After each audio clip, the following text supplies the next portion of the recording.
Meaghan, I'd love to hear, like, where did this fire and inspiration, for you come from? I talked about the influence of popular culture and the lack of seeing representation of me, not even me, not that, just Asian Americans that were complex identities. All you see were very stereotypical. I remember, what's it called? 16 Candles, right? Everyone loved that movie. I don't know if you saw that, but it's all of those coming of age stories and these fun, exciting, empowering stories. And who's in it?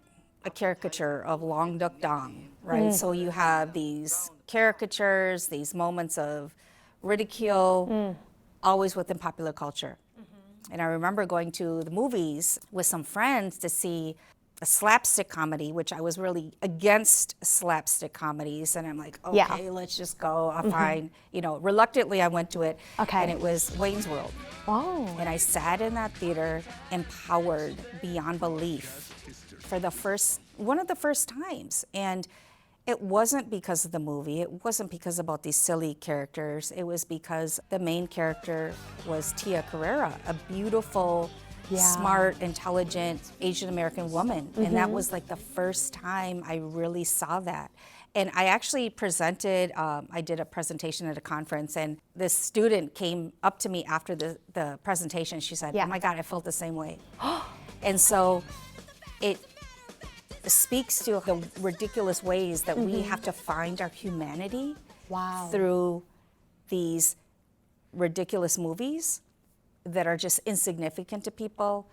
But that moment is where I found moments of my humanity that in ways that people overlook. I remember being inspired by your talent, singing, dancing. I never saw that growing up, but to be able not dancing in such traditional ways, hip hop, and I remember, right, with Cultural Vogue, you participated in that, and the influence of YouTube for Asian Americans, right? Growing up, like I've reached 50 this year. I'm in 50, Yay! And it took me a long, Congrats.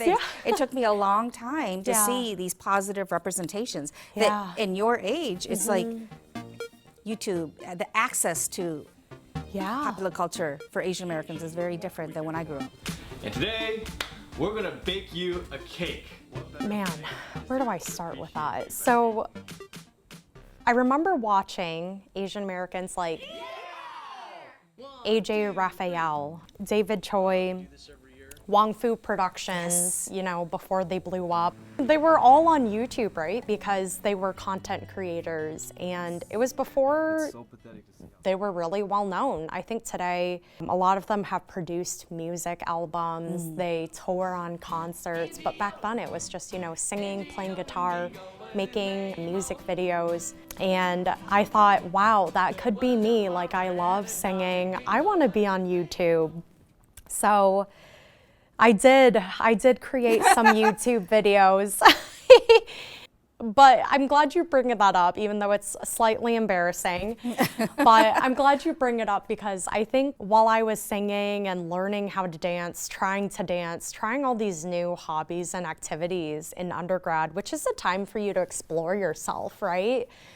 I think I just loved being that and like not needing to fulfill any expectations of what people had of me. And I remember in high school, there was an Asian club. And they were like, oh, come to Asian club. We're going to make sushi, draw pictures of pandas. And I was like, oh, like, can we not, And when I went to college, we were just dancing to, the top hits at the time, regardless of what that music was. And we were just singing the popular songs at the time. And I really liked that I didn't have to be like perceived as this Asian or even like American. I could just like sing because I love to sing.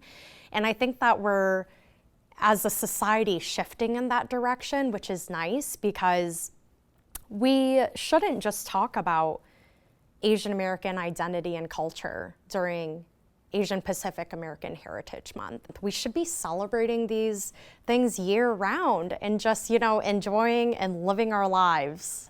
What was normal for you growing up and doing YouTube and dancing, having Cultural Vogue at MSU, Yeah. which Cultural Vogue is, the showcase of all the student organizations dancing, and which they incorporate modern and traditional dancing. Yes. I never had that. I never even had access to growing up. And that's what I'm saying. So it took me until after college, After grad college. school.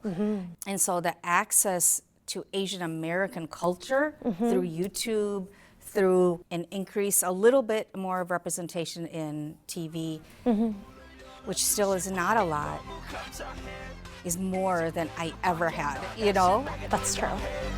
I just spoke Korean and you don't even know. If you do know, you know.